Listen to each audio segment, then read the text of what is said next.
Bonjour chers donateurs, bonjour chères donatrices. C'est avec grand plaisir que je vous retrouve en cette quasi fin d'année 2024. Encore une belle année pour la Fondation Saint-Matthieu, pour l'école catholique. Grâce à vous, et on pourrait même dire plus directement, vous permettez, et vous avez encore en 2024 permis à de nombreuses écoles de faire face à de nouveaux investissements, chauffage à remplacer, des toitures à remplacer, des équipements informatiques, enfin, une grande diversité de réalisations.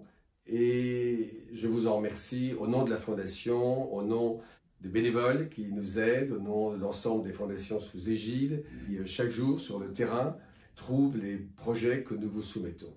Vous savez à quel point, que ce soit dans les grandes villes, mais aussi en territoire, il est important que ces écoles continuent à témoigner de la présence du message chrétien. Ils le font souvent dans des zones dont on pourrait dire qu'elles sont, de ce point de vue-là, quasi désertiques. Souvent, l'école, et la petite école rurale, est la seule présence encore, ou la principale présence. On pourrait considérer, et on pourrait dire que souvent dans les territoires, l'école catholique reste la principale, si ce n'est la seule, présence d'un témoignage catholique. Il est donc absolument essentiel pour la formation des adultes de demain que ces écoles continuent non seulement à être présentes, mais même à se développer. Elles ont besoin de votre aide.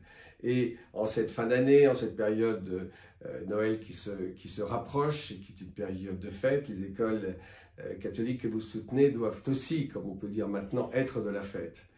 Certaines, et nombreuses d'ailleurs, ont encore besoin de votre aide. On peut penser, et c'est mentionné dans les documents qui vous sont remis, on peut penser par exemple dans le Lot à l'école Saint-Joseph, qui a besoin de réparer sa toiture, qui présente un risque d'effondrement fort.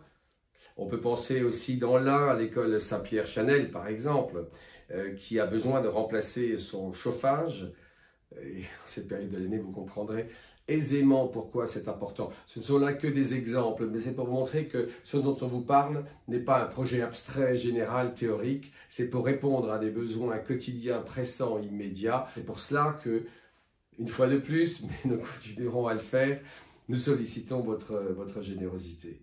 D'avance, un grand merci et un peu en avance, évidemment, un joyeux Noël à tous.